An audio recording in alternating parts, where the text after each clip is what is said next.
আমি তো বললামই বিচার হবে না। কিসের বিচার হবে? 2 বছর হয়ে গেল, কবে বিচার হবে? সন্তানের ছবি বুকে জড়িয়ে নীরবে বসে আছেন বাবা। চোখের কোণে জমে থাকা অশ্রু বারবার মুছে নিচ্ছেন মা।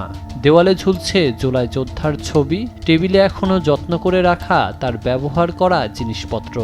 বলছিলাম জুলাই গণ অভ্যুত্থানে শহীদ হওয়া রাজশাহীর সাকিব আঞ্জুমের কথা। 2024 সালের 5 আগস্ট বাবা মায়ের বাধা উপেক্ষা করেই আন্দোলনে যোগ দিয়েছিলেন সাকিব আঞ্জুম। তৎকালীন আওয়ামী সরকারের পতনের ঠিক আগ মুহূর্তে রাজশাহীর শাহ মাকদুম কলেজের পাশে গুলিবিদ্ধ হয়ে শহীদ হন তিনি। রাজশাহীর একটি বেসরকারি বিশ্ববিদ্যালয় থেকে পড়াশোনা শেষ করে ফিনল্যান্ডে উচ্চশিক্ষার প্রস্তুতি নিচ্ছিলেন সাকিব, কিন্তু গুলিতে প্রাণ হারানোর মধ্য দিয়ে থেমে যায় তার সব স্বপ্ন। জুলাই আগস্টের স্মৃতি এখনো তাড়া করে সাকিবের বাবাকে। সেই বিভীষিকাময় কথা বলতে গিয়ে বারবার অশ্রুসিক্ত হয়ে পড়েন তিনি।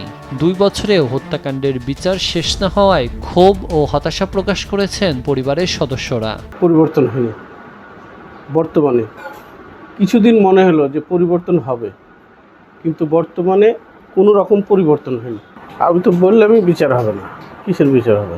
2 বছর হয়ে গেল, কবে বিচার হবে? 2 বছর পেরিয়ে গেলেও শহীদ সাকিব আঞ্জুমের হারানোর বেদনা কমেনি পরিবারের। তাদের একটাই প্রত্যাশা, দ্রুত বিচার নিশ্চিত করে দোষীদের আইনের আওতায় আনা হোক।